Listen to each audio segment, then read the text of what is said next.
কারো ফিকির আছে, ফিকিরের পালাই আছে। একজন নাম করা মৌলানা মহিউদ্দিন খান নাই। মৌলানা মহিউদ্দিন খান থাকলে হয়তো চিন্তা করতেন উনি। আমি একদিন আলী কদম গেছি, গত সপ্তাহে আলী কদম গেছি, ওনার পাহাড়ের ভিতরে মুসলমানদের ইসলাম শিক্ষার প্রকল্প থেকে আসছি। আমি তো গফর গায়ে ওনার কবরে গিয়ে কাঁদছি। ذهب الذين يعاشوا في أكنافهم بقي الذين هم لا تنفعون। এই তো অবস্থা। কেবল ফেসবুকের ভিতরে একজনের বিরুদ্ধে আরেকজন, নন ইস্যু। তো আমাদের দামাক যদি এগুলোর ভিতরে ঢুকে যায়, আমরা বৃহত্তর ময়দানে কাজ করবো কি করে? এই এনজিওদের একটা বড় চক্রান্ত হচ্ছে আলেমদেরকে এক হতে না দেওয়া। এটা তো আমাদের জানা নাই। কুল্লু হিসেবে বিমানতাহীন ফরিহুন, আমার কাছে একটা রেকর্ড আছে যে আলেমরা তাদের মধ্যে যে বিরোধ আছে এই বিরোধগুলো চাঙ্গা করে দেওয়া। সামান্য একটা ইস্যু নেই দেশ দুনিয়া, যাতে তারা এনজিওর বিরুদ্ধে, খ্রিস্টান চক্রান্তের বিরুদ্ধে কোনো কথা তারা ঐক্যবদ্ধ হতে না পারে। এগুলো তাদের একটা চক্রান্তের অংশ।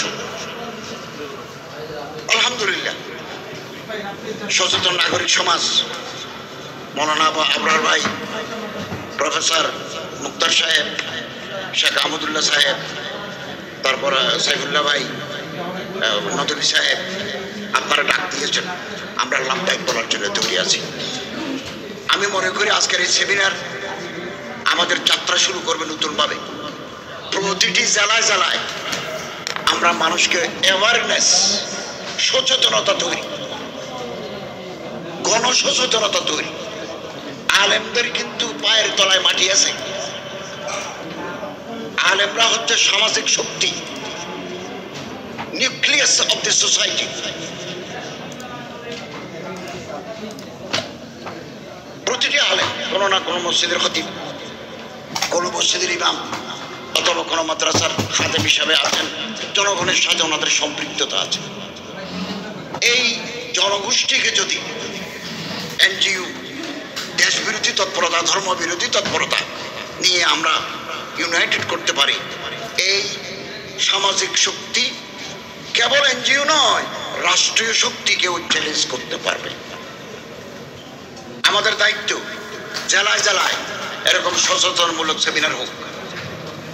এখন ঢাকা হয়েছে, চট্টগ্রাম হোক, সিলেট হোক, রাজশাহী হোক, কর্মকৌশল নির্ধারণ করতে হবে। খুব ফিকির আছে এরকম চিন্তাশীল প্রফেসরস, ওলামা, সাংবাদিক নিয়ে এটা কর্মকৌশল, স্ট্র্যাটেজি। আমাদের কোনো কাজে প্রফেশনালিজম নাই, পেশাদারিত্ব নাই। বন্যা হয়েছে, রিলিফ দিলাম। করোনায় মারা গেছে, দফন করে দিলাম, সাথে সাথে আমার কল্পনাও দফন,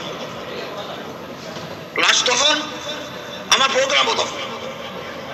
সুনামগঞ্জ থেকে পানি নামে গেছে, আমিও নামে গেছি। গরম বক্তৃতা করে কি হবে? ऐसा करेगा तैसा करेगा, कुछ नहीं करेगा। एनजीओ তৎপরতা আমরা কম বেশি জানি তারা কি চায়, কি করতে চায়। এগুলো আমাদের অনেকে আমরা জানি তারা কি করতে চায়, এবং আমাদের কি করা দরকার ছিল।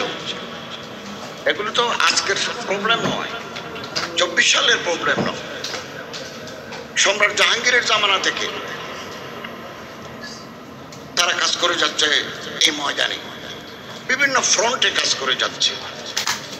আমি 8 বছর আগে বাহরাইনের মানামায় NGO activities and propagation of Christianity in Chittagong Hill Tracts এই বিষয়ের উপর একটা সেমিনারে অংশ নিয়েছিলাম বাহরাইন। তারা এই করেছে সে করেছে, আমাদের শেষ করে দিতে চাচ্ছে, এই সমস্ত কথাগুলো আমরা তুলে ধরেছি। তারপরে প্রশ্ন উত্তরের পালা। বাহরাইন বিশ্ববিদ্যালয়ের অর্থনীতি বিভাগের প্রফেসর মাইক নিয়ে আমারে বললেন, বাংলাদেশে কি মুসলমান নাই?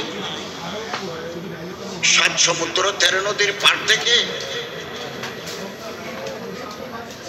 ডক্টর অলসন যদি কক্সবাজারের মালুমঘাটে আসি, লক্ষ লক্ষ মানুষ হাসিয়া দেখলাম যে সব খ্রিস্টান। জিজ্ঞাসা করলাম মোহতামিম সাহেবকে, হুজুর এই দেশে কি দাওয়াত তাবলীগের কোনো কাজ এত বছরের ভিতরে হয় নাই? তিনি বললেন এটা দুর্ভাগ্যের ইতিহাস আছে। এই পাহাড়ি মেয়েদেরকে হাসিয়ে মেয়ে, এরা দেখতে সুন্দরী, না একটু ছাপা হলেও ফর্সা, মুসলমান ছেলেরা তাদের বিয়ে করছে। যে একটা বাচ্চা টাচ্চা জন্ম দিই, তার সম্পত্তি কেড়ে নিই, তারে তালাক দিয়েছে। এরকম 2-4টা ঘটনার পরে খাসিয়া জাতির কাছে প্রতিমান হইলেও মুসলমানরা ভালো মানুষ নয়। তাদের ধর্ম ইসলাম যদি ভালো হইত, মুসলমানরা ভালো হইত, কি উল্টা। ফলে এখন আপনি যদি চাল কোরবানও করে দেন একজন পাহাড়ি ময়মনসিংহের মানুষকে, আপনি মুসলমান বানাতে পারবেন না। তো আমাদের ব্যর্থতা আছে। ব্র্যাকের ফজলে হোসেন আবেদ, ব্র্যাক ব্যাংক, ব্র্যাক ইউনিভার্সিটি, আরো আছে তাদের প্রতিষ্ঠান, এগুলো সব ব্র্যাকেট। বিকাশ ব্র্যাকেট। ফজলে হোসেন আবেদের ক্যান্সার হয়েছিল, মারা যাওয়ার আগে তিনি বিদেশ থেকে ডলারে বেতন দিয়ে একটা কনসালটেন্ট এনেছিলেন যে আমি মারা যাওয়ার পরে আমার এই প্রতিষ্ঠান পৃথিবীর শেষ দিন পর্যন্ত কিভাবে চলতে পারে, আমার পরিবারের সদস্যরা যাতে দখল করতে না পারে, কোনো ট্রাস্টি মেম্বার যাতে দখল করতে না পারে, কি সিস্টেমটা করলে এই প্রতিষ্ঠান বেঁচে থাকবে, এরকম কনসালটেন্ট এনে তিনি একটা ফর্মুলা করে দিয়েছেন। এখন জিল্লুর হোসেন তত্ত্বাবধায়ক সরকারের উপদেষ্টা, তিনি এখন চেয়ারম্যান। আমরা এনজিও করলে খেয়ানতের প্রশ্ন আসে,